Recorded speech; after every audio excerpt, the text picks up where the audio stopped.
Assalamualaikum warahmatullahi wabarakatuh. Selamat pagi, siang, sore, dan malam. Perkenalkan saya Fitria Indah Novitasari, Prodi Ilmu Hukum, Fakultas Hukum, Universitas Trunojoyo, Madura. Hadirin yang saya hormati, hari ini kita berkumpul untuk membahas sebuah isu krusial yang mempengaruhi masa depan bangsa kita, yaitu implikasi ekonomi dan sosial dari uang kuliah tunggal atau UKT yang tinggi terhadap akses pendidikan tinggi di Indonesia.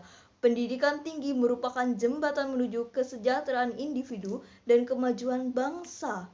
Namun, tingginya biaya kuliah seringkali menjadi penghalang signifikan bagi bangsa keluarga di negara ini. Mari kita mulai dengan melihat dampak ekonomi dari biaya kuliah yang tinggi di tengah kesenjangan ekonomi yang terus melebar. Biaya pendidikan tinggi yang melonjak tajam menjadi beban berat bagi keluarga, terutama yang berada di lapisan ekonomi menengah ke bawah.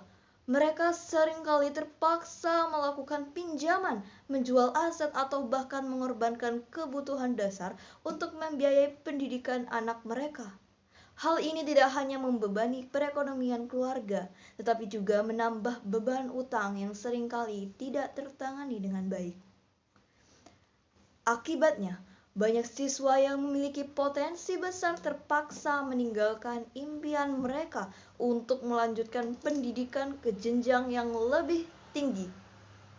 Mereka mungkin terpaksa memilih untuk bekerja lebih awal atau memilih pekerjaan yang kurang memadai demi memenuhi kebutuhan finansial.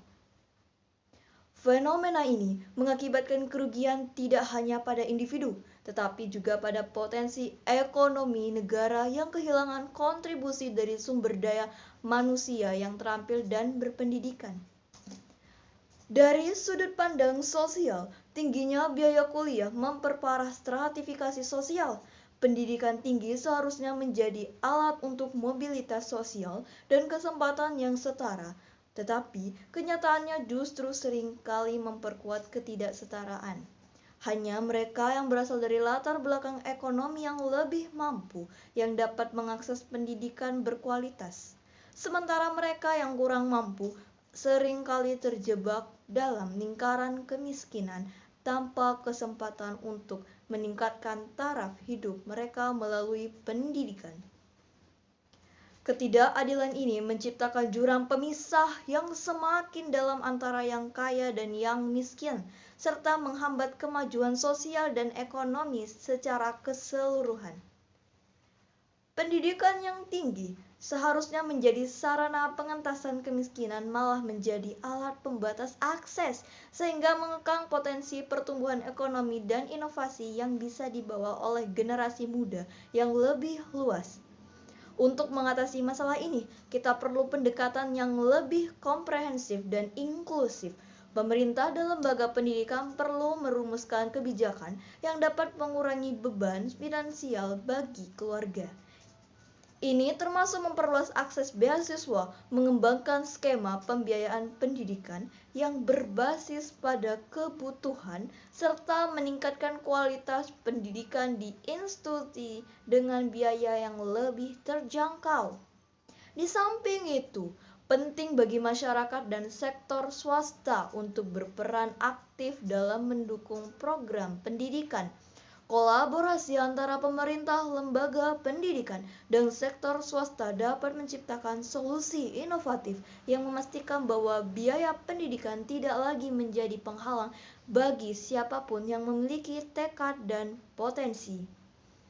Hadirin yang terhormat, pendidikan tinggi adalah hak universal yang seharusnya dapat diakses oleh setiap individu tanpa terkendala oleh latar belakang ekonomi. Dengan upaya bersama, kita dapat menciptakan sistem pendidikan yang lebih adil dan merata, yang tidak hanya meningkatkan kesejahteraan individu, tetapi juga mendorong kemajuan sosial dan ekonomi negara kita.